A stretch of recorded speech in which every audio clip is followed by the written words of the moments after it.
नमस्कार। सकारात्मक सोच र कामको हातेमालो कार्यक्रम सापटीमा यहाँलाई हार्दिक स्वागत छ। म डाक्टर प्रकाश पौडेल।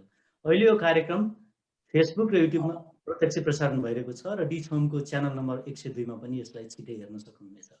सधैँ चाहिँ एक विशिष्ट अतिथि आफ्ना व्यक्तिगत र समाजसेवाको अनुभव हामीसँग बाँड्न जोडिनु भएको छ। आउनुहोस् आजको कार्यक्रम सुरु गर्न स्वागत गरौँ साथी डाक्टर सन्तोष र आजका विशिष्ट अतिथि कञ्चनजहाँलाई। Thank you doctor Prakash. सापटी टक सोमा यहाँहरूलाई हार्दिक स्वागत छ। हामीसित जोडिनु भएको छ सानो पाइला संस्थाका CEO and founder Kanchan Jhaji. कञ्चनजी नमस्ते। नमस्ते सन्तोष दाई र नमस्ते प्रकाश जी दुवैजनालाई र thank you so much for having me. आरामै हुनुहुन्छ? आरामै छु। Good morning from Nepal. Good morning. त्यही त अहिले कोरोनाले जनजीवन कस्तो बनाइरहेछ त्यहाँ? अहिले त अब यो kind of the new normal टाइपको भइरहेछ, तर यो विगतको 8-9 महिनामा चाहिँ विभिन्न किसिमको यहाँ हुन्छ नि समस्याहरू देखा परेको थियो। त्यसमा हामीले हाम्रो संस्था सानो पाइलाले एउटा भूमिका निर्वाह गरेर जिम्मेवारी पूर्वक हामी अगाडि बढिरहेका थियौँ। तर अहिले यसो हेर्दाखेरि चाहिँ फेरि केयरलेसनेस चाहिँ देखिरहेछ। सामाजिक दूरीहरू चाहिँ कायम नगरिएको अवस्था छ र मान्छेलाई यो हर्ड इम्युनिटी भइहालेछ कि के हो भनेर एउटा यो कन्स्पिरेसी थ्योरी भन्ने कि एउटा हुन्छ नि अवेरनेस, रङ अवेरनेस भन्ने त्यो चाहिँ थाहा लागिरहेछ। त्यही त कञ्चनजीको काम सबैलाई थाहा छ, तर हाम्रो सापटी टक सोमा हामी एउटा हाम्रो विशिष्ट अतिथिलाई व्यक्तिगत रूपमा पनि चिन्ने जमर्को गर्दछौँ। त्यही भएर आजको कार्यक्रम सुरु चाहिँ कञ्चनजीको बाल्यकाल कहाँ भयो र परिवार र स्कुलिङको बारेबाट सुरु गरौँ। कञ्चनजी कहाँ जन्मिनु भयो र आफ्नो बाल्यकालको बारेमा र परिवारको बारेमा बताइदिनुहोस् न। हजुर धन्यवाद। यो मलाई पनि पहिलोचोटि कुनै इन्टरभ्यूमा यसरी पर्सनल टाइपको आफ्नो कुरा राख्ने एउटा भनौँ न अवसर पनि जुर्यो भनौँ। र मेरो बाल्यकाल भन्नुपर्दा म चाहिँ वीरगन्जमा जन्मेँ। मेरो बुवा डाक्टर काशीकान्त झा, उहाँ चाहिँ एउटा सरकारी सेवामा धेरै बसेर उहाँले वीरगन्जमा त्यति बेला उहाँको पोस्टिङ थियो। सो म यही सहरमा जन्मिने एउटा भनौँ मौका पाएँ। तर त्यसपछि चाहिँ म बच्चामा दार्जिलिङ पढेँ क्लास 3 सम्म र कहिले पनि आफ्नो ठाउँमा चाहिँ राम्ररी बसेर यो समुदायसँग कहिले पनि बस्न पाएको थिएन। सो दार्जिलिङ पढिसकेपछि चाहिँ ब्रेङ्कन्टे स्कुल काठमाडौँमा मैले त्यहाँबाट हायर स्टडिजहरू सकाएर अनि +2 चाहिँ मैले लिटल एन्जल्स कलेज फेरि काठमाडौँमै गरेँ र त्यसपछि चाहिँ हायर डिग्रीको लागि युएस चाहिँ गयो, बेलोइट कलेज त्यहाँको। र त्यहाँ युएसमा 5 वर्षको करिब यात्रा चाहिँ बडा भनौँ न एउटा एडभेन्चरस यात्राको रूपमा म हेर्छु त्यसलाई। एउटा यङ र फ्री टाइपको युवा जसलाई चाहिँ आफ्नो गन्तव्य थाहा थिएन मलाई, तर के गर्ने भनेर। तर गर्दा गर्दै अनि त्यसपछि चाहिँ उताबाट सब सकाएर चाहिँ म नेपाल चाहिँ 2006 मा फर्केर अहिले चाहिँ यही सानो पाइला, त्यति बेलादेखि सानो पाइला संस्थाको रन गर्दै यहाँ अगाडि बढिरहेको छु। Thank you Kanchan ji. आफ्नो परिवारको बुवाको बारेमा भन्नुभयो, अरू परिवारको सदस्यको बारेमा पनि भनिदिनुहोस्। Thank you. हाम्रो 5 जना हाम्रो परिवार भनौँ, हामी 3 जना दाजु भाइ र दिदी छौँ।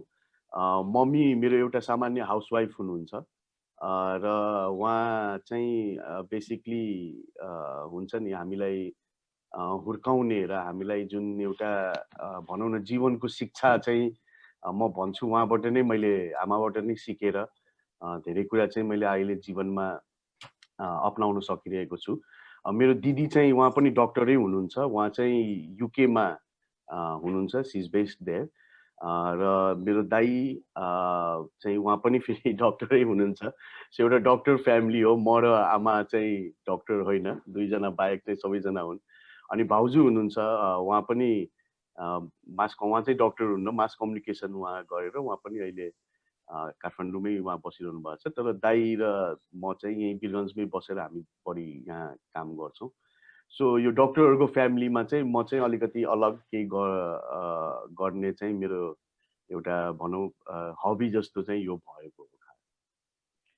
त्यही त सानो पाइलाको बारेमा अब हामी कुरामा प्रवेश गर्नेछौँ र त्योभन्दा पहिला चाहिँ हामीलाई कञ्चनजीले पठाउनु भएको एउटा कोभिडको बारेमा काम गरेको एउटा भिडियो छ, त्यो हेरौँ। यो लगभग 5 मिनट 50 सेकेन्डको जति छ। हामी त्यो हेरिसकेपछि अनि डाक्टर प्रकाशले हाम्रो कुराकानी अगाडि बढाउनुहुन्छ। म यहाँ सेयर गर्छु।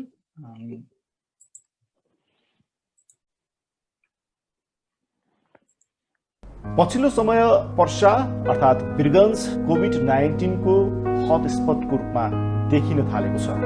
वीरगन्ज अहिले भयावहको अवस्थामा रहेको छ र समुदाय स्तरमा कोरोना फैलिएको छ।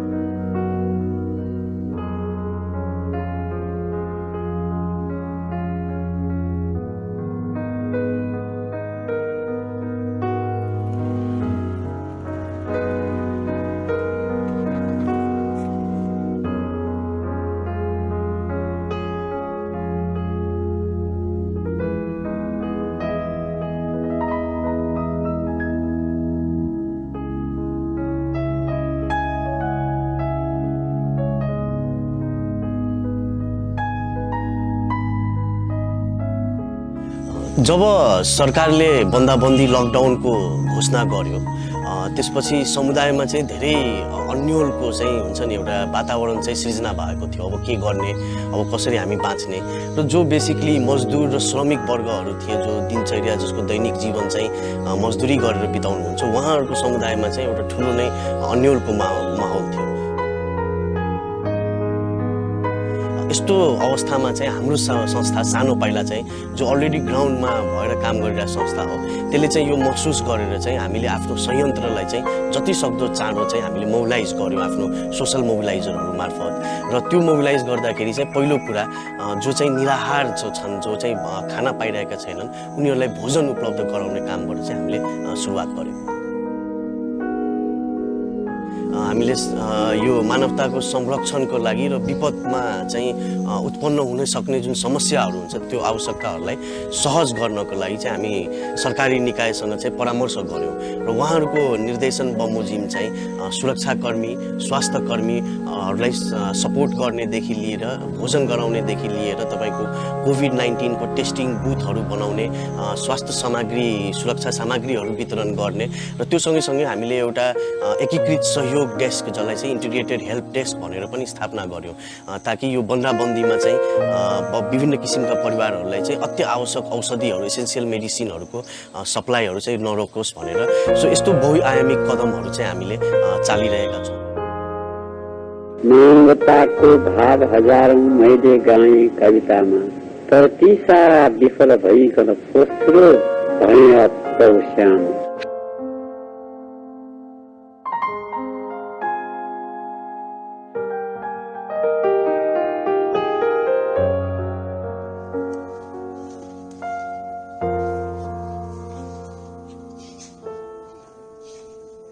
चाहिँ हामीले दलित समुदाय, मुसहर समुदायहरू जो गरिबीको मुखमा छन्, जो निमुखा छन्, उहाँहरूलाई चाहिँ भोजन खुवाउने काम गरिरहेको छौँ। त्यसै गरी जो यो कोरोना पेन्डेमिकका सङ्क्रमितहरू छन्, कोरोना भाइरसका सङ्क्रमित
हाम्रो नेपाली समाजको चाहिँ एउटा विशेषता र गुण के हो भन्दाखेरि विपदको समयमा चाहिँ हामी एकजुट हुन चाहिँ सिकेको समाज हो र यो कोभिड-19 को बेला पनि नागरिक समाज र हामी जस्तो गैर सरकारी संस्थाहरू एकजुट भएर ग्राउन्डमा अलरेडी यत्रो काम गरिसकेपछि चाहिँ गभर्नमेन्टलाई पनि एउटा बल पुगेको अवस्था हो।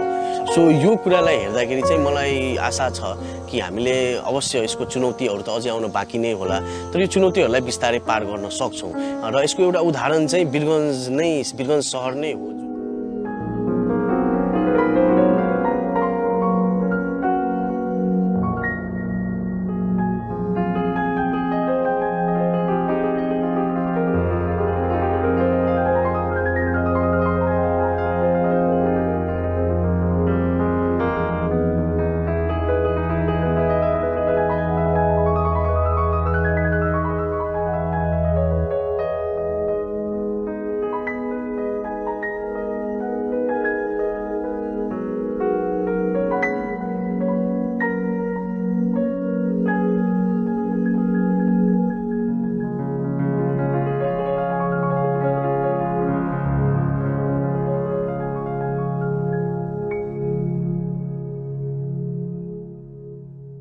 महत्त्वपूर्ण काम गरिराख्नु भएको छ अहिले।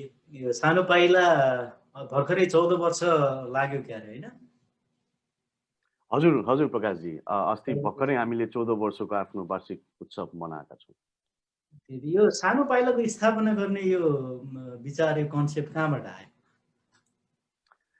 हजुर, यो बडा एउटा हाम्रो हुन्छ नि, एउटा पर्सनली पनि जोडिएको छ र सोसियली पनि जोडिएको एउटा एक्सपिरियन्स छ। म चाहिँ 2006 मा नोभेम्बरमा चाहिँ नेपाल फर्केको बेला थियो। खासमा आफ्नो दिदीको बिहाको लागि पनि यहाँ फर्केका थिए फर गुड। र त्यो फर्केपछि चाहिँ त्यति जुन दिन म खास नेपाल आएँ, कोइन्सिडेन्टली त्यही दिन चाहिँ माओवादीको र सरकार, त्यति बेलाको सरकारको पक्षबीच चाहिँ शान्ति सम्झौता भएकै दिन हो। त्यही दिन नै शान्ति सम्झौता भएको थियो। So I was kind of एउटा युथ थिएँ, अनअवेयर थिएँ यहाँको पोलिटिकल र सोसल ह्यापनिङ्ससँग। धेरै समय नेपालबाट टाढा बसिएर भएर पनि होला। सो काठमाडौँ बसिएपछि चाहिँ यहाँ वीरगञ्ज आइयो, आफ्नो होम टाउन, जहाँ चाहिँ मैले कहिले पनि त्यति बस्ने मौका चाहिँ पाएको थिएन। र त्यो घर आउँदाखेरि त्यति बेला मधेस आन्दोलनको बिगुल चाहिँ सडकमा भर्खरै तातिरहेको बेला थियो। त्यति बेला चाहिँ विभिन्न किसिमका ग्रुप्सहरू जो अन्तरिम संविधानको अलिकति सन्तुष्ट भएका थिएनन् अन्तरिम संविधानबाट, उहाँहरूको चाहिँ एउटा आन्दोलनको भनौँ न त्यो राप चाहिँ बिस्तारै उगिरहेकै अवस्था थियो। र म पनि एउटा जस्ट यतिकै रोडतिर बसेर चिया खाइरहेको थिएँ। र त्यो क्रममा, आन्दोलन हुने क्रममा चाहिँ अब तपाईँलाई थाहै छ नेपालमा आन्दोलन हुँदाखेरि हरेक किसिमको आन्दोलन भएका ठाउँ हो। सो त्यो आन्दोलन भएको क्रममा चाहिँ यो रोड बन्द थियो र त्यति बेला एउटा बुढो मान्छे साइकलमा आफ्नो टिफिन एउटा बोकेर हस्पिटलतिर गइरहेको मान्छे थियो र उसलाई सबैले रोकेर त्यो साइकल उसको हुन्छ नि हावा फुत्काइदिने यताउता गर्यो त्यो बुढो मान्छेलाई। र यो मेरो आफ्नै घर ठाउँ हो भनेर पनि मैले के गरेको भनेर मैले त्यहाँ प्रश्न गरेँ। र त्यो प्रश्न गरेपछि चाहिँ मलाई एउटा पहरियाको रूपमा, जो बाहिरबाट आएको मान्छे हो, यो को हो, यो हुन्छ नि, यो चाहिँ हाम्रो आन्दोलन भाग्न आएको हो भनेर त्यहाँ एउटा मब ग्यादर भएर मैले अनफर्चुनेटली त्यहाँ पिटाइ पनि खाएँ एउटा हुन्छ नि मबको तर्फबाट। तर त्यो एउटा तपाईँको फिजिकल हमला चाहिँ मेन्टली हमला चाहिँ बडा त्यो हुन्छ नि, मेन्टल हमला चाहिँ हुँदो रहेछ मनमा। You tend to ask yourself actually who you are, what's your identity त्यहाँबाट। र त्यो जर्नी चाहिँ मेरो पर्सनली त्यहीँबाट सुरु भएको हो। I started to question myself कि को हो म, होइन, यो ल्यान्डबाट चाहिँ कतिको मेरो कनेक्सन छ, यो ठाउँबाट, यो भूमिबाट, यहाँका मान्छेहरूलाई मैले कति बुझेको छु भनेर। सो त्यो दिनबाट 10-15 दिन लाग्यो मलाई आफूमै सेल्फ कन्टम्प्लेट गर्नको लागि यो हुन। र अर्को कुरा, यो सकबाट पनि निस्किनको लागि यु नो भनिन्छ कि इन अ मब one may bark at you but everyone will attack at you, हुन्छ नि। सो त्यो एउटा मबको भिक्टिम जस्तो चाहिँ भएको थिएँ, तर that was a very positive incidence अहिले आएर हेर्दाखेरि। र त्यसपछि चाहिँ मैले आफ्नो भूगोललाई बुझ्ने, यहाँको जनसमुदायलाई बुझ्ने, यहाँको मानिसको हाम्रा मधेसको कल्चरलाई अझै बुझ्ने, although I belong from this culture हुन्छ नि, त्यति कनेक्सन चाहिँ मेरो थिएन। र म बिस्तारै यो के को आन्दोलन रहेछ, के को मागहरू रहेछ भनेर मैले त्यहाँ विभिन्न रेकर्डिङहरू भिडियोहरू गर्न थालेँ। र त्यो सँगैसँगै मैले साथीहरूलाई पनि बटुल्दै गरेँ। र त्यति बेला सानो पाइलालाई के गर्ने, कसरी गर्ने भन्दा पनि केही गर्नु छ भन्ने एउटा भावना चाहिँ थियो हाम्रोमा। र हामीले फलस्वरूप यसको नाम नै सानो पाइला भनेर राख्यौँ, a little step. Sometimes a little step is enough to induce change भन्छ। सो त्यो हिसाबले नै हामीले यसको नाम सानो पाइला गर्यौँ। र त्यहाँबाट डिसेम्बर 2006बाट सुरु भएको यो जर्नी अहिले विभिन्न क्षेत्रमा हामी निरन्तर रूपले काम गर्दै आइरहेका छौँ। भनेपछि एकदमै राम्रोसँग भन्नुभयो जसरी यो स्थापना भयो। म आफ्नो खोजीमा निस्केको मान्छे, तपाईँ आफ्नो खोजीमा निस्किनु भएको मान्छे चाहिँ धेरैजना मान्छेहरूको लागि बाटो एउटा खोजिदिनु भएको छ, समाधानको बाटो खोज्नु भएको छ। यो बाटोमा हिँड्दै गर्दा तपाईँहरूलाई कस्तो व्यक्तिले साथ दिनुभएको छ? यो सानो पाइला चाहिँ कसरी बनेको छ, संरचना कस्तो छ, यसो भनिदिनुहोस् न। हजुर, मैले त्यही अघि भने जस्तै यो मैले कहिले पनि जीवनमा सोचेको थिएन कि यो हामी हुन्छ नि, स्पेसली म वीरगन्जमा हेडक्वार्टर्स बनाएर तराई र सुदूरपश्चिमका जिल्लाहरूमा हामी काम गर्छौँ भनेर। तर यो जीवन चाहिँ एउटा मिनिङफुल जर्नी रहेछ कि, एउटा यात्रा रहेछ। र त्यो यात्राको डेस्टिनीहरू चाहिँ तपाईँले हुन्छ नि, साइन्स जसलाई ओमेन्स भन्छौँ नि, त्यो पाइरा हुन्छौँ। र इट्स अबाउट टु रेकग्नाइज। र सुरुमा हामीले त्यसलाई रेकग्नाइज गरेर सानो पाइलालाई स्टार्ट गरिसकेपछि यो एउटा चिया पसलबाट सुरु भएको संस्था हो। पहिलो 6 महिना न हामीसँग अफिस थियो, न हामीसँग कुनै फन्डिङ थियो। मैले अलिअलि सेभ गरेर ल्याएको युएसबाट भएको पैसा थियो। मेरो घर परिवार का मान्छे थियो, मेरो बुवा, मेरो दाइ, आमा, मेरो मामा स्पेसली हुनुहुन्छ। उहाँहरूले चाहिँ मेरो यो डिसिजनमा चाहिँ एकदमै सपोर्ट गर्नुभयो। र यदि त्यो परिवारको त्यो सपोर्ट हुँदैन भने आई डोन्ट थिङ्क हुन्छ नि यस्तो कामहरू चाहिँ त्यो करेज आउन सक्छ भनेर। सो त्यो टाइममा हामीलाई थाहा थिएन कि हुन्छ नि हामी कसरी स्टार्ट गर्ने। सो 6 महिना चाहिँ हामीले विभिन्न किसिमका मान्छेहरूसँग गऱ्यौँ र आफन्तहरूलाई नै अलिकति कन्भिन्स गरेर संस्थालाई अगाडि बढाउन खोज्यौँ। बिकज इट सेज कि charity starts in your own backyard. So त्यहाँबाट हामी गऱ्यौँ। 6 महिनापछि हामीले विभिन्न 1-2वटा कार्यक्रम गरिसकेपछि चाहिँ समुदायका मान्छेहरूलाई त्यो कुराहरू नौलो लाग्यो। र त्यो नौलो लाग्ने क्रममा चाहिँ हामीले अब यो के रहेछ त वास्तविक समस्या समाजमा, युवाको कुरा हामी गर्छौँ, तर युवालाई के कुराले पिरोलिरहेको छ भन्ने कुरालाई हामीले अध्ययन गर्दै जाँदा चाहिँ त्यहाँ हामीले अपराध र लागु औषध सेवनलाई चाहिँ एउटा प्रमुख कारण भनौँ न, एउटा समस्याको रूपमा देख्यौँ। तर हामीले आइडिया थिएन यसको निवारण कसरी गर्ने, यसलाई कसरी यसको सन्तुलनमा ल्याउने भनेर। तर हामी बिस्तारै लर्निङ बाई डुइङ गर्दै गयौँ। हामीलाई थाहा थियो कि हाम्रो मकसद के छ। र त्यहाँबाट 5 बेडबाट सुरु भएको रिहेबिलिटेसन सेन्टर अहिले हाम्रो 3 ठाउँमा छन्। र 3 ठाउँमा नेपालको फर्स्ट कम्युनिटी बेस्ड रिह्याब को हिसाबमा लिन्छौँ, जसमा कुनै पनि इन्टरनेसनल फन्डिङ नआएर आफै सस्टेनेबल रूपमा, आफ्नै सस्टेनेबल वेमा रिह्याब चाहिँ हाम्रो चलिरहेछ। सो त्यहाँबाट सुरुवात हुँदाखेरि विभिन्न किसिमका मान्छेहरूको हाम्रो सहयोग छ। हेर्नुहोस्, सुरुमा हामीले एउटा म संलग्न छु भन्ने अभियान सुरु गरेको थियो वीरगन्जमा। अनि त्यो पहिलो 5 वर्ष हाम्रो प्रतिबद्धता के थियो भन्दाखेरि एकदम टोटल लोकल फन्डिङबाटै चलाउने। किनभने हाम्रो आइडिया यो विश्वास दिलाउनु थियो मान्छेमा कि हाम्रो समस्यालाई चाहिँ हामी आफै समाधान गर्न सक्छौँ है। हुन्छ नि, कोही बाहिरबाट एजेन्ट आएर चाहिँ चेन्ज गर्दैन त्यो कुरालाई। सो त्यो हाम्रो मकसद भएकोले हामीले रिक्सावाला, तपाईँको यो टाङ्गावाला, तरकारीवाला, अन्डावाला, उहाँहरूसँग पनि 25 रुपियाँ 50 रुपियाँ महिनाको उठाउने यो म संलग्न छु भन्ने क्याम्पेनबाट गऱ्यौँ। र वीरगन्ज चाहिँ एउटा जहिले पनि कमर्सियल क्यापिटल हो, यहाँ रिच छ, रेभेन्यू रिच छ। र यहाँका जो उद्योगीहरू छन् वीरगन्जका र वीरगन्जको जो नागरिक समाज छन्, उहाँहरूले सधैँ पनि हामीलाई, सधैँ नै सुरुदेखि नै हामीलाई सहयोग गर्दै जानुभयो। र वीरगन्जको त्यो सपोर्टले नै होला आज हामी राष्ट्रिय लेभलमा पनि अगाडि बढ्न चाहिँ सकिरहेको छौँ। सो विभिन्न तबकाका मान्छेहरूको, विभिन्न वर्गका मान्छेहरूको सहयोग चाहिँ सानो पाइलालाई भएको छ। सो त्यही भएर हामीले चाहिँ यसलाई पिपल्स अर्गनाइजेसन पनि भन्ने गरेका छौँ। हजुर, तपाईँले यो सुरुमा साथ दिने तपाईँको परिवार, तपाईँको मामाको नाम के भन्नुभयो अरे? हजुर, उहाँको नाम चाहिँ सुनिल झा हो। उहाँ चाहिँ इन्जिनियर हुनुहुन्छ, आफ्नो बिजनेस गर्नुहुन्छ।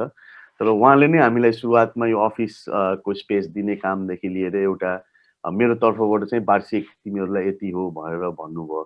सो पहिलो 6 महिनादेखि 1 वर्ष चाहिँ आफन्त साथीभाइ, आफ्नो अलिअलि सेभिङ्स, अरूको सँगको साथीहरू जो युएसमा छन् उहाँहरूको सहयोगले नै संस्था अगाडि 1-1.5 वर्ष चाहिँ बढेको। उहाँहरूलाई धेरै धेरै धन्यवाद। त्यसपछि तपाईँले यो कम्युनिटी बेस्ड रिहेबिलिटेसनको कुरा गर्नुभयो। यो बाहेक अरू कस्ता प्रकारका सामाजिक कामहरूमा सानो पाइलाले सहयोग गरेको छ अहिले?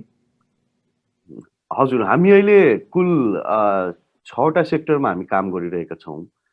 त्यसमा चाहिँ हाम्रो युथ सेक्टरमा चाहिँ स्पेसली लागु औषधमा भनौँ न यो दुष्चक्रमा परेका युवाहरूलाई चाहिँ पुनर्स्थापना गर्न चाहिँ हाम्रो रिहेबिलिटेसन सेन्टर्सहरू छ वीरगञ्ज, जनकपुर र सिराहामा।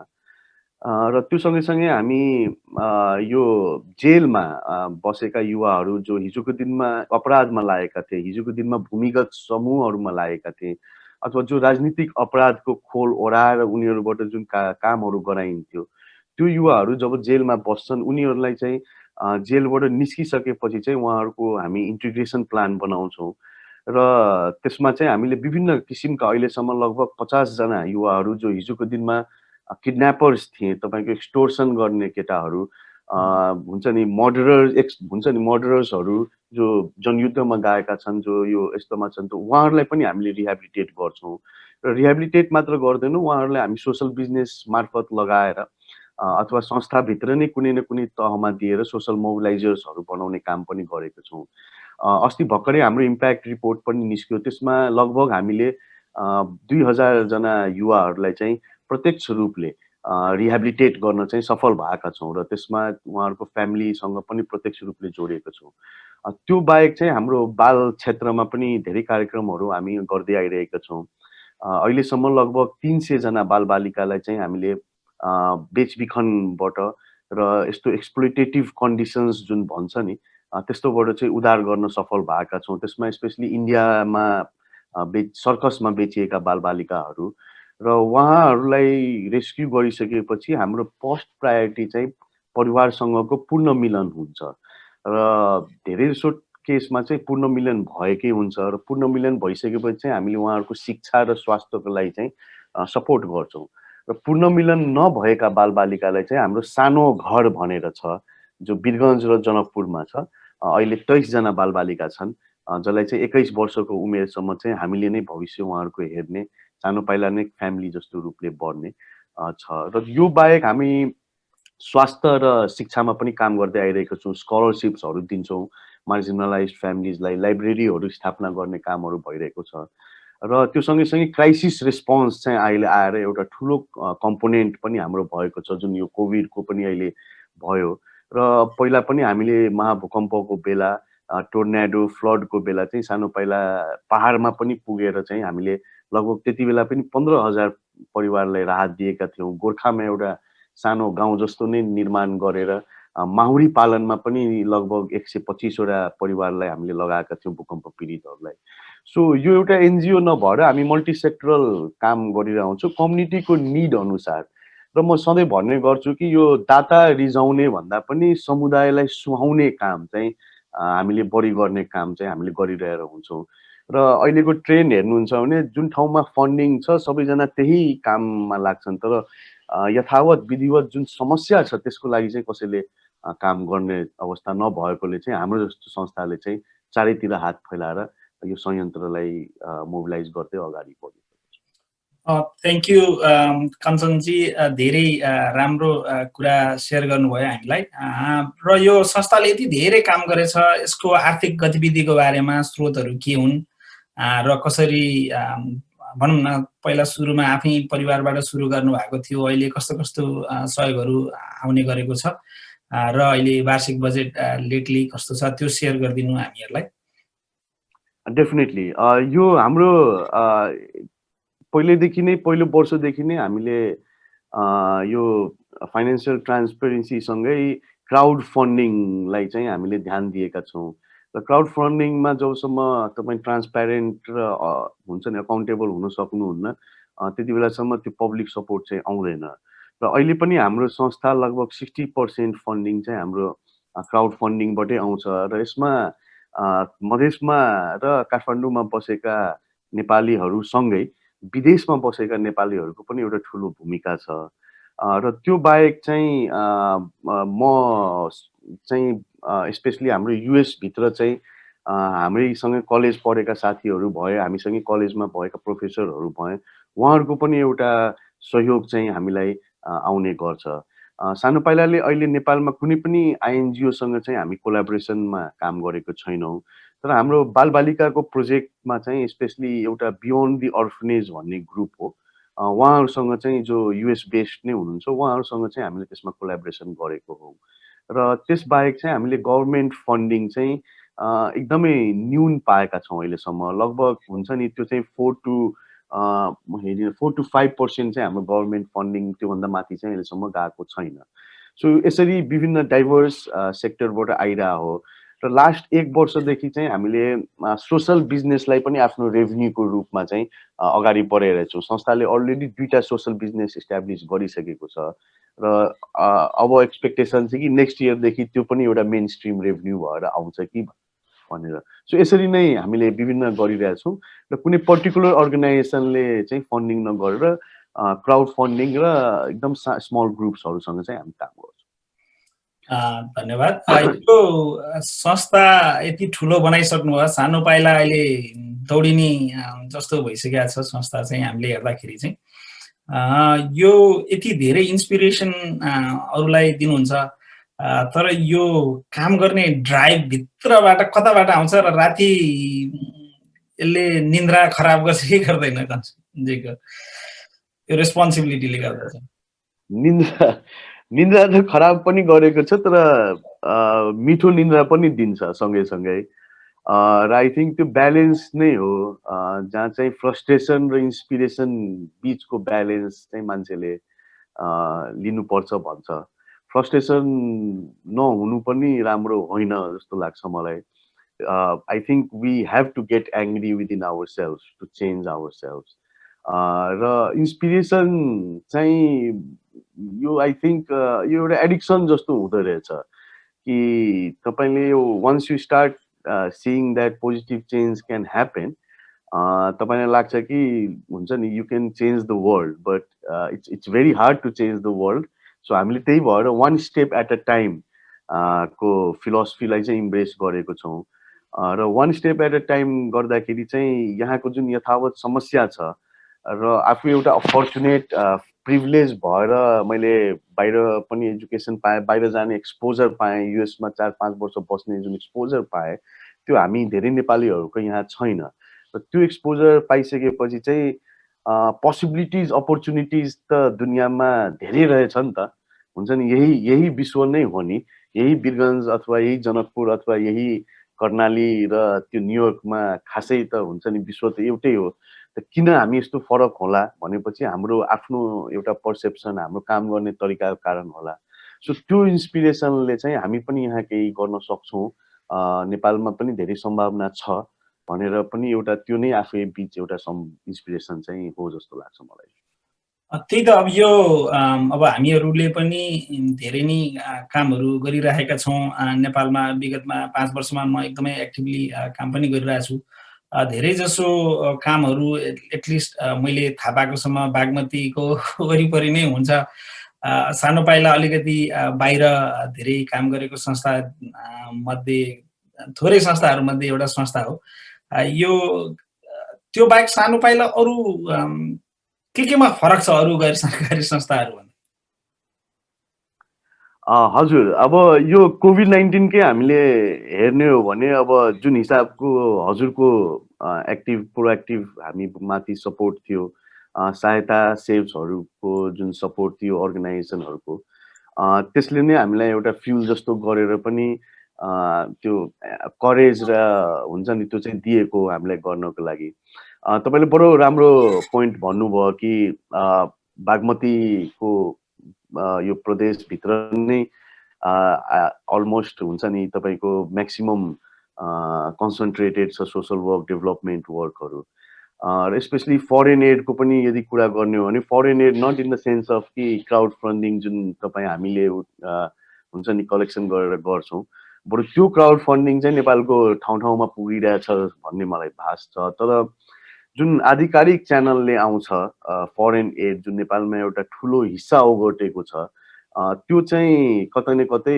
डाटाले पनि लगभग हुन्छ नि मोर देन 50 to 60% चाहिँ तपाईँको जस्ट एउटा स्टेटमा कन्सन्ट्रेटेड छ र एचडिआईको कुरा गर्ने हो भने कर्णाली सुदूरपश्चिम र प्रदेश 2 जुन छ स्पेसली प्रदेश 2 मै अहिले हेर्ने हो भने गरिबीको कुरा यो एचडिआईको कुराहरू सो त्यसमा चाहिँ एकदमै कम फन्डिङ र फोकस छ र आई थिङ्क यही कुरा नै हाम्रो लडाई हो सुरुदेखि र हामी हुन्छ नि हेड अफिस चाहिँ हाम्रो काठमाडौँ बाहिर हुनुपर्छ भन्ने हामीले मान्यता लिएर हामीले वीरगन्जमा गऱ्यौँ हाम्रो काठमाडौँमा पनि अफिस छ त्यसलाई चाहिँ हामीले रिजनल अफिसको रूपमा चाहिँ त्यहाँ स्थापित गरेको छौँ र त्यो विकेन्द्रीकरणको अभ्यास गर्दाखेरि चाहिँ अहिले आएर के देखिएको छ भन्दाखेरि अहिलेसम्म पनि यो मानसिकता चाहिँ नेपालमा चेन्ज भएको छैन हामी फेडरलिजममा गए तापनि एभ्रिथिङ इज काठमाडौँ सेन्ट्रिक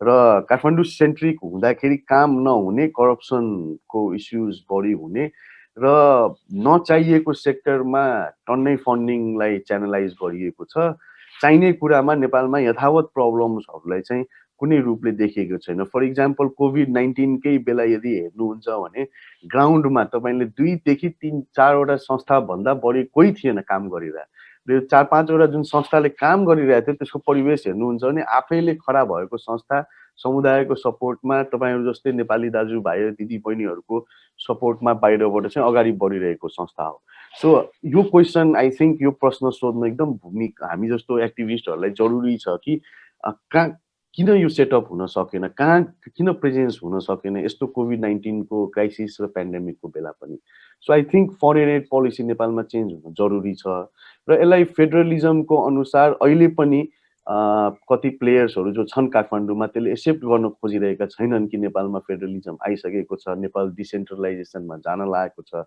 किनभने त्यो हुने बित्तिकै उहाँहरूको जुन धन्दा छ काठमाडौँमा बसेर नेपालभरिकै 75 जिल्लामा प्रोजेक्ट बाँड्ने र झोलामा प्रोजेक्टलाई सकाउने त्यो धन्दा चाहिँ रातारात बन्द हुन्छ र त्यही डरले नै हो आई थिङ्क यो फेडरलिजमको अगेन्स्टमा कुरा गर्ने फेडरलिजमलाई चाहिँ होइन यो वर्कआउट हुनै सक्दैन यसलाई एथनिक हुन्छ नि पोलिटिक्ससँग जोड दिने सो यस्तो यस्तो कुरा चाहिँ I think it's related to that foreign aid as well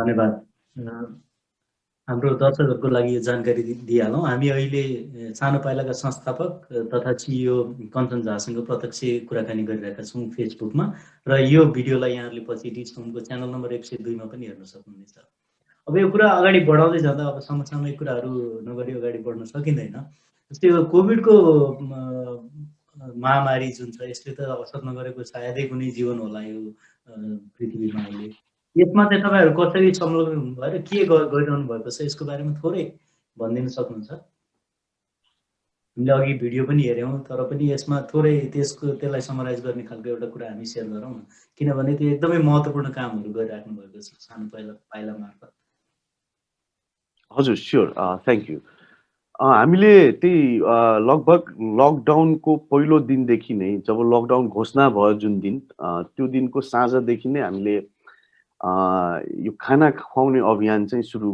गरिसकेको थियौँ त्यो 40 जनाबाट सुरु भएको अभियान अहिले लगभग हामीले 1,05,000 जनाभन्दा बढीलाई खाना चाहिँ भोजन निराहारहरूलाई चाहिँ दिएका छौँ भोजन जुराएका छौँ र त्यो हामीलाई त्यति बेला अरू त केही कुरा खासै थाहा थिएन यो पेन्डेमिकको के हुन्छ हुँदैन तर एउटा कुरा के थाहा थियो भन्दाखेरि क्राइसिसमा सबभन्दा फर्स्ट चाहिँ हङ्गर र सेल्टर हो हैन अब यो कुनै नेचुरल डिजास्टर टाइपको फिजिकल नेचुरल डिजास्टर नभएकोले सेल्टर चाहिँ ठुलो प्रब्लम यहाँ त्यस्तो मतलब निड देखिएन तर फुडको निड चाहिँ देखिएकोले हामीले स्टार्ट गर्यौँ पहिलो दिनमा त्यसपछि बिस्तारै यो हामीले स्टार्ट गर्नु पनि किन सफल भयो भन्दाखेरि हाम्रो अलरेडी रिहेबिलिटेसन सेन्टर र चिल्ड्रेन होमहरूमा खाना चाहिँ सधैँ बनि नै रहेको ठाउँ भएकोले हामीले त्यहाँका साथीहरूलाई हुन्छ नि अलिक बढी नै बनाऊ र तिम्रो नेबरहुडहरूमा जो भोका देख्छौ उहाँहरूलाई चाहिँ त्यहीबाट डिस्ट्रिब्युट गरिदिनु भनेर एउटा जस्ट यसरी सिम्पल वेले स्टार्ट भएको अभियान हो। र 1 हप्ता 10 दिनमा हेर्दै जाँदाखेरि चाहिँ हामीले बिस्तारै यसको बारेमा अझै लिट्रेचरहरू पढ्न थाल्यौँ। हाम्रो टिमहरूमा यसको रेस्पोन्सहरू कसरी गर्ने भन्ने कुराहरू गर्दाखेरि चाहिँ हामीले टेस्टिङ बुथहरू नेसनल इनोभेसन सेन्टरको कोलाबोरेसन र उहाँहरूको एक्चुअली गाइडेन्समा उहाँहरूले जुन मोडल तयार पार्नुभयो त्यसलाई लोकली नै कसरी बिल्ड गर्न सकिन्छ भनेर हामी टेस्टिङ बुथहरू चाहिँ निर्माण गरेर वीरगञ्जलाई दियौँ र त्यो लगत्तै वीरगञ्ज चाहिँ वेभ 1 को हटस्पट चाहिँ नेपालमा बन्यो। त्यसपछि बोर्डरको इस्युजहरू आयो, अलिकति सामाजिक त्यहाँ हुन्छ नि कुराहरू पनि यो द्वन्द्व टाइपको ल्याउने कुराहरू पनि गर्न थाले मान्छेहरूले कुनै एउटा पर्टिकुलर ग्रुप र रिलिजनलाई देखाएर। सो यो कुराहरूमा पनि हामीले अवेरनेस कार्यक्रमहरूबाट स्टार्ट गर्यौँ बिस्तारै बिस्तारै। र यो जब वीरगञ्ज पिकमा पुगिसकेको बेला चाहिँ हाम्रो फिडिङ नेपाललाई हामीले धनुषा सिराहासम्म एक्सटेन्ड गर्यौँ, महोत्तरीमा त्यसपछि एक्सटेन्ड गर्यौँ र हाम्रो जुन संयन्त्र छ स्पेसली यो 8वटा जिल्लामा त्यो संयन्त्रलाई चाहिँ हामीले मोबिलाइज गरेर संस्थाको नियमित कामलाई चाहिँ अलिकति कम गरेर बच्चा र युवाको सेन्टरहरूमा फोकस गर्ने र त्यो बाहेकको स्टाफ र भलिन्टियर्सलाई चाहिँ टोटली कोभिड-19 मा जिल्ला जिल्लामा हामीले लगायौँ र त्यो क्रममा हाम्रो फिडिङ नेपाल सिराहा, धनुषा, महोत्तरी, वीरगञ्ज यो ठाउँहरूमा सुरु भयो र कोभिड-19 टेस्टिङ बुथहरू गर्यौँ। काठमाडौँबाट अरू संस्थाहरूसँग मिलेर पिपिइजहरू बाँड्ने कामहरू पनि गर्यौँ र पर्सामा स्पेसली बोर्डर बन्द भइसकेपछि चाहिँ यहाँका समुदाय बढी इन्डियन औषधिहरू, इन्डियन कम्पनीको औषधिहरू जुन नेपालमा नेपाली कम्पनीहरूको पनि पाउँदैन, एकदम लाइफ सेभिङ ड्रग्सहरू जुन हुन्छ त्योहरू पाउन चाहिँ एकदम कठिनाइ हुन थाल्यो यहाँ।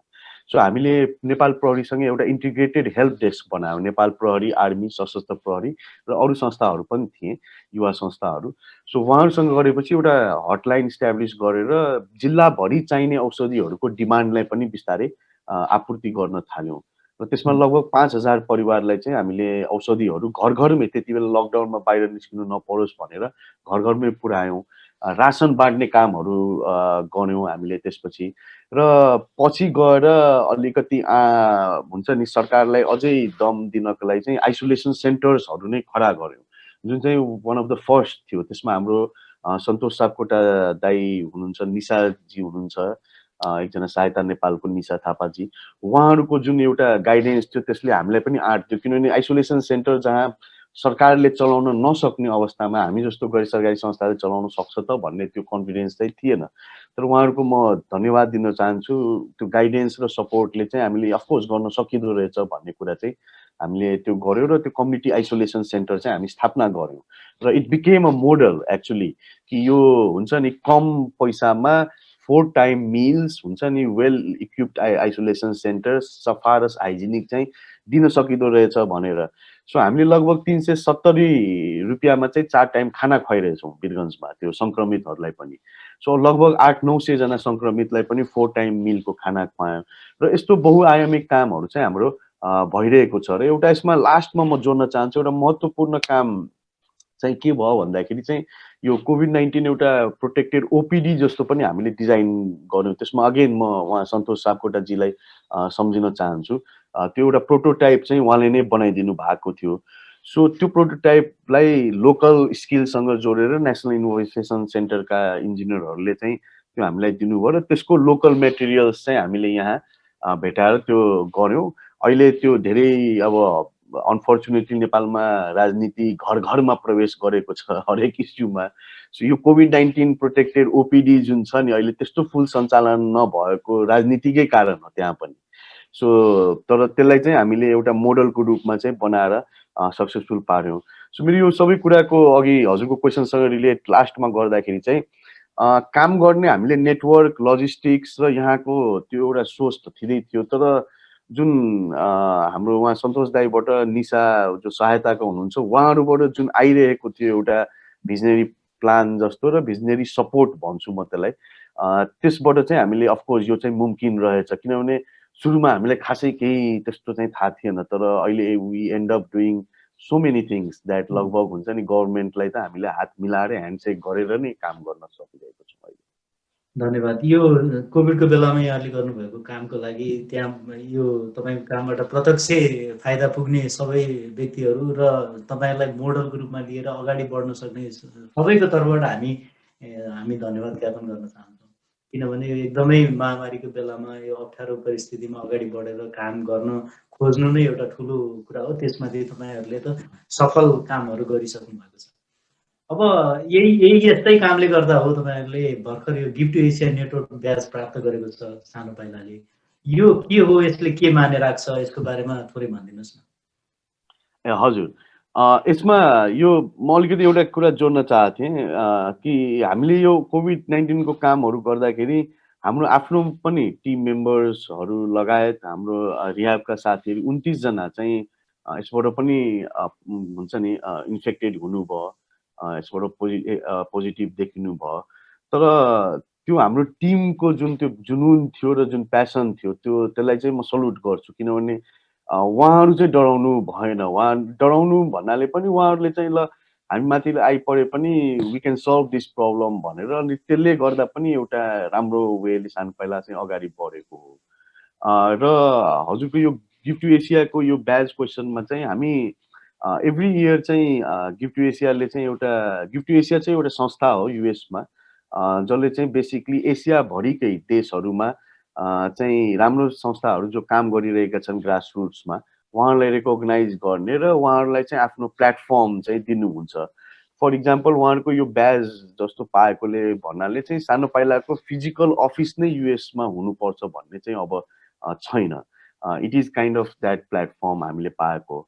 र यो एउटा कस्तो कुरा हो भन्दाखेरि चाहिँ यो एकदम ड्यु डिलिजेन्स र एकदम रिभ्यू गरेर संस्थाको फाइनेन्सियल अकाउन्टेबिलिटी के छ, संस्थाको ट्रान्सपेरेन्सी के छ, त्यो उहाँहरूको एकदम रिगोरस प्रोसेस नै हुन्छ। त्यो प्रोसेसबाट चाहिँ हामी पास भएका हौँ र त्यो पास हुँदाखेरि चाहिँ त्यो एउटा खुसी पनि हो र त्यो एउटा ठुलो हामीले अवसर पनि हामीले पाएका छौँ। सो यसबाट चाहिँ हामी प्रत्यक्ष रूपमा उहाँहरूसँग नै अब यो कोभिड-19 क्राइसिसको कामहरू प्रत्यक्ष रूपमा गर्ने र एसियाभरिका मान्छेहरू, विश्वभरिका मान्छेहरू जो एसियालाई के दिन चाहन्छन् उहाँहरूले पनि त्यसरी नै क्राउड फन्डिङबाट गरेर हामी जस्तो संस्थाहरूलाई चाहिँ ग्राउन्डमा सपोर्ट गर्ने हो। सो यसले चाहिँ हामीलाई एलिजिबल पनि बनाएको छ नयाँ ग्रान्ट्सहरूको लागि। ल रिसेन्टली हामीले यो कोभिड-19 क्राइसिसको लागि चाहिँ उहाँहरूसँग एउटा पार्टनरसिप गरेर जनवरीदेखि चाहिँ एउटा बृहत काम पनि हामीले सुरु गर्न लागिरहेको छौँ, जसलाई चाहिँ एउटा मौका मिलाएर हामी चाँडै नै पब्लिक गर्छौँ। ल यो रिकग्निसनको लागि सानो पाइला र सानो पाइलाको टिमलाई धेरै धेरै बधाई छ। अघि तपाईँले कुरा निकाल्नु सायद हामीले सुन्ने थिएन होला, तर तपाईँले भनेको कुरा जुन सरकार राजनीति घर घरमा पसेको कुरा गर्नुभयो, त्यसपछि अब पहिला तपाईँले कतै भनेको मलाई याद छ, यो गैर सरकारी संस्थाहरू चाहिँ सरकारका पूरक हुन्, अन्तिममा त सरकार अथवा गभर्मेन्टले नै सबल भएर सबै समस्याहरूको समाधान गर्नुपर्छ भन्नुभएको छ। तर त्यसको लागि त युवा तपाईँ जस्तो व्यक्तिहरू सरकारलाई गाइड गर्ने ठाउँमा अथवा सहयोग गर्ने ठाउँमा पुग्नु पर्यो। यो अवस्थामा अहिलेको नयाँ जेनेरेसन अथवा तपाईँको जस्तो सोच राख्ने मान्छेहरूले सरकारलाई सबलीकरण गर्ने अथवा राम्रै सरकार बनाउनको लागि कस्तो भूमिका खेल्न सक्नुहुन्छ? यो हजुरको बडा गम्भीर प्रश्न हो र यो एउटा सामाजिक चिन्तन पनि हुनुपर्छ भन्ने लाग्छ मलाई। आई थिङ्क यो भुपी शेरचनको एउटा कविता छ, त्यो कवितालाई म यहाँ हल्का स्मरण गर्न चाहन्छु र त्यसपछि म आफ्नो कुरा राखौँला। उहाँले लेख्नु भएको छ, साँघुरो गल्लीमा मेरो चोक छ, यहाँ के छैन सब थोक छ, असंख्य रोग छ, अनन्त भोग छ, केवल हर्ष छैन यहाँ, त्यसमाथि पनि यहाँ रोग छ, साँघुरो गल्लीमा मेरो चोक छ, यहाँ के छैन सब थोक छ। यो यथार्थवादी भुपी शेरचनले लेख्नु भएको कविता चाहिँ यो हाम्रो नेपालको धेरै सहर, धेरै गल्ली र धेरै समुदायहरूको चाहिँ कथालाई बोक्छ, अझै पनि सान्दर्भिक छ जस्तो लागिरहेको छ।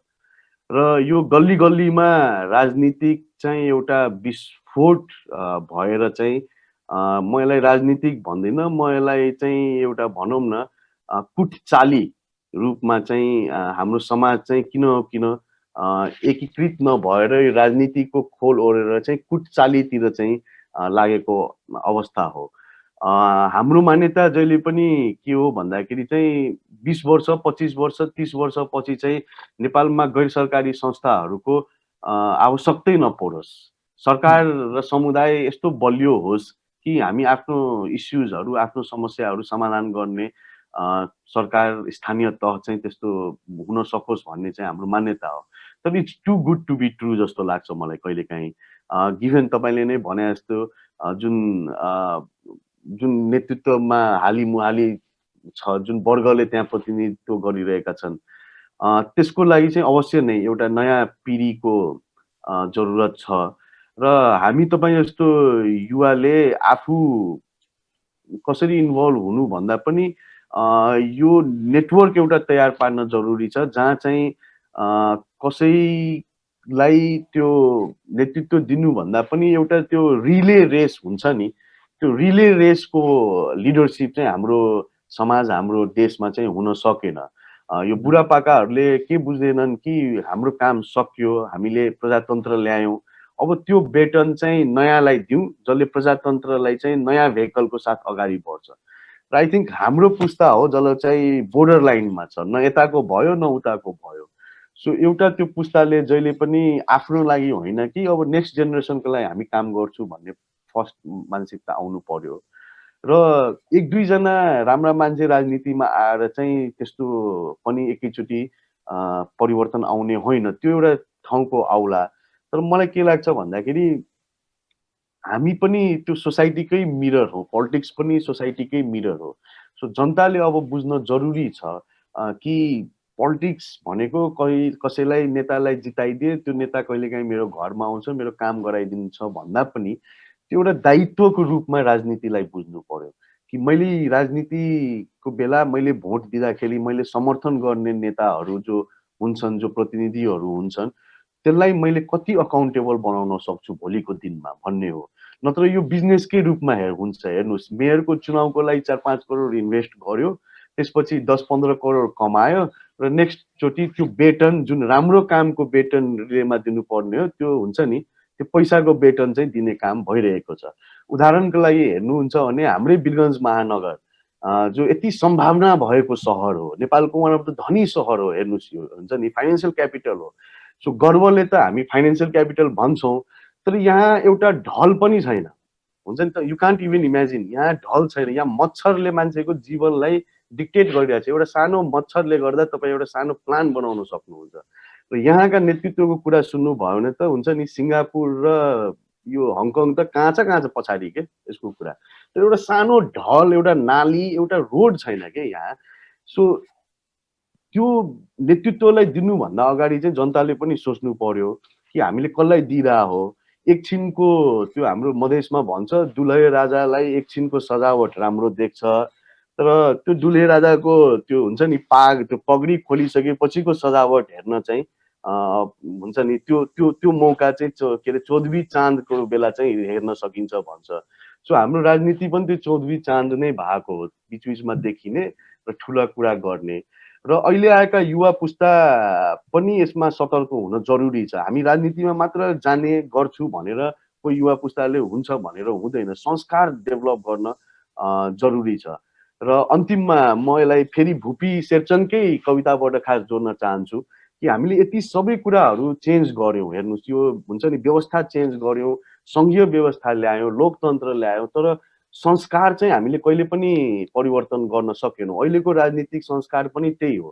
भुपीले उहाँले लेख्नुहुन्थ्यो कि हुन्छ नि यो के अरे हरियो रङ देख्दा वनको मयूर भन्न मन लाग्छ, हरियो रङ देख्दा वनको मयूर भन्न मन लाग्छ, सुनको गजुर देख्दा पहेँलो रङ देख्दा सुनको गजुर भन्न मन लाग्छ, हरियो रङ देख्दा वनको मयूर भन्न मन लाग्छ, पहेँलो रङ देख्दा सुनको गजुर भन्न मन लाग्छ, चाकरी गर्दा गर्दा यस्तो बानी परिसक्यो कि अब त गधालाई देख्दा पनि हजुर भन्न मन लाग्छ, हुन्छ नि। सो यो अहिलेसम्म यो संस्कार हो, युवाहरू पनि त्यो चाकरी गरेर नेताको पछाडि लागेर चाकरी गरेर सत्य कुराबाट बोल्न चाहिँ डराइरहेका छन्।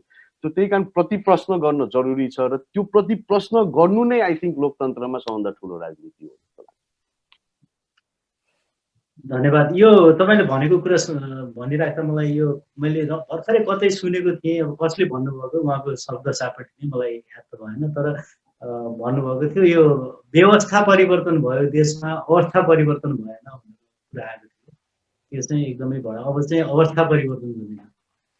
एक्ज्याक्टली हजुर। र त्यही कुरामा जोड्दाखेरि सत्तालाई हस्तान्तरण चाहिँ हामीले गर्यौँ, तर रूपान्तरण भनौँ न एउटा ट्रान्सफर्मेसन जुन हुन्छ रूपान्तरण त्यो पनि हामीले गर्न सकेको चाहिँ छैनौँ अहिले। Thank you Kanchan ji. फेरि हामी यो कार्यक्रमको लगभग अन्तमा आइसकेका छौँ, तर हामीसित थुप्रै क्वेसनहरू चाहिँ छन् कञ्चनजीसित सोध्न मन लागेको एउटा क्वेसन। र मलाई भनौँ न अमेरिकामा अलिकति निन्द्रा लाग्ने, नेपालमा कोही मान्छे देखेर अमेरिकामा अलिक धेरै निन्द्रा लाग्ने भनेको वान अफ दि मान्छे चाहिँ कञ्चनजी पनि हो। मलाई चाहिँ एउटा एकदम पर्सनल क्वेसन सोध्न मन लाग्छ। कञ्चनजी चाहिँ आफै अब राजनीति यो सानो पाइलालाई काम निरन्तर गर्दा गर्दै राजनीतिमा जाने सोच छ कि छैन र त्यो कहिले देख्न पाइएला? हजुर, यसमा दाइ सोच छ, तर त्यो पनि one step at a time नै हाम्रो फिलोसफी हो। सर्वप्रथम अहिले एक दुईवटा ठुलो जिम्मेवारी छ सानो पाइला अन्तर्गत। सानो पाइलालाई एउटा मुकाममा सस्टेनेबल अर्गनाइजेसन बनाउने लगभग हामी त्यो प्रक्रियामा अगाडि बढी नै रहेका छौँ। र त्यो पनि चाँडै नै एउटा हुन्छ नि आफैमा सस्टेनेबल अर्गनाइजेसन बनाएर म पनि 14 वर्षदेखि एउटा लिडरसिप पोजिसनमा छु र आई थिङ्क त्यहाँ पनि त्यो पनि गलत हो र त्यो पनि टाइम आइसकेको छ कि त्यहाँ पनि न्यू जेनेरेसनका युथ लिडरलाई चाहिँ संस्था हस्तान्तरण गर्ने।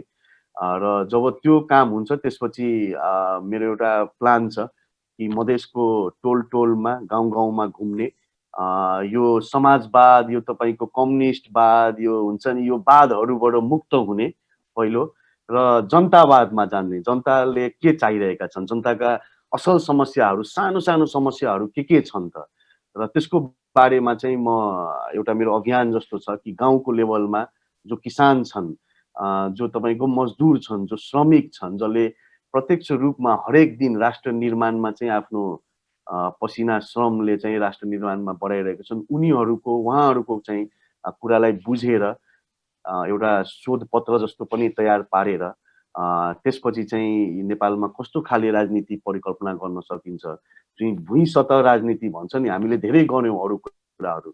I think now it's time for grassroots politics हुन्छ नि, त्यो चाहिँ नेपालमा कहिले पनि भएन र त्यो चाहिँ अफकोर्स गर्न मन छ। तर पोलिटिक्स भनेको सधैँ पावर र पदको लागि नै गरिन्छ भन्ने मान्यताबाट पनि मलाई स्पेसली चाहिँ अलग हुन अलिकति मन छ। त्यो इभेन्चुली हो एउटा गोल, तर त्यो गोल पुग्नुभन्दा अगाडि धेरै गोलहरू छन् जहाँबाट चाहिँ जनताले के सोचेको, because once you are with the people you know what the people think. र अहिले हेर्ने हो भने त्यो राजनीति जनताबाट टोटली डिस्कनेक्टेड भएको छ र त्यो कनेक्सनलाई यदि कुनै प्लेटफर्म पायो भने चाहिँ डेफिनेटली हामी जस्तो युवाहरू चाहिँ अफकोर्स राजनीतिमा त्यसरी चाहिँ हामी आउन चाहिँ चाहिरहेका छौँ। धेरै मिठो कुरा गरियो आज। कञ्चनजीलाई धेरै धेरै धन्यवाद। र यो सापटी टक सो जुन एउटा हामीले सुरुमा जुन एउटा सोचाइ राखेर चलाएका थियौँ, हामीले हाम्रो गेस्टहरूलाई बोलाउँछौँ र यो सापटी टक सोले गेस्टहरूको एउटा अभियानलाई पनि सपोर्ट गर्छ। र तपाईँ आज यो सापटी टक सोमा आए बापत तपाईँको कुनै कार्यक्रम, त्यस्तो कुनै कार्यक्रम छ जसलाई चाहिँ सापटी कार्यक्रमले सहयोग गर्न सक्छ, त्यो बारेमा अलिकति बताइदिनुहोस्। हजुर दाइ, यसमा अहिले अब मधेसमा एकदमै चिसो चाहिँ एकदमै बढेको अवस्था छ यहाँ, र यो पालिको यदि चिसो चाहिँ अलि धेरै नै बढिरहेको छ। हिजोकै टेम्परेचर लगभग काठमाडौँ भन्दा 1-2 डिग्री मात्र कम थियो र यहाँको लागि चाहिँ त्यो एकदमै हुन्छ नि एउटा यो अभिशापकै रूपमा छ। र यसमा चाहिँ हामीले अहिले यो कोभिड-19 को क्राइसिस पछि चाहिँ हामीले धेरै ठाउँमा यो पायौँ कि हुन्छ नि स्पेसली बालबालिका स्पेसली बालिकाहरू हुन्छ नि उहाँहरू चाहिँ ड्रप आउट हुने सम्भावना चाहिँ निकट बढेको छ किनभने यतिकै मधेसमा छोरीलाई बेटीलाई पढाउने त्यस्तो चाहिँ जाँगर हुँदैन जुन जाँगर थियो त्यो कोभिड-19 बेला पनि अब एउटा एक्सक्युजको रूपमा चाहिँ आइएको छ कि अब स्कुल गइरहेको छैन 1 वर्षदेखि अब के जाला स्कुल भनेर सो सर्वप्रथम त यो हुन्छ नि उहाँहरू त्यस्तो ड्रप आउट किड्सहरू जो हुनुहुन्छ उहाँहरूलाई पनि हामीले आइडेन्टिफाई गर्न खोजिरहेको छौँ र उहाँहरूलाई चाहिँ हामीले यो स्कलरसिप दिने scholarship not in the form of like cash or anything तर उहाँहरूलाई चाहिँ हामी यो सामग्रीहरू वितरण गर्छौँ जस्तो कपडा भयो होइन तपाईँको ब्याग भयो जुन जसको कारण चाहिँ प्यारेन्ट्सले उहाँहरूलाई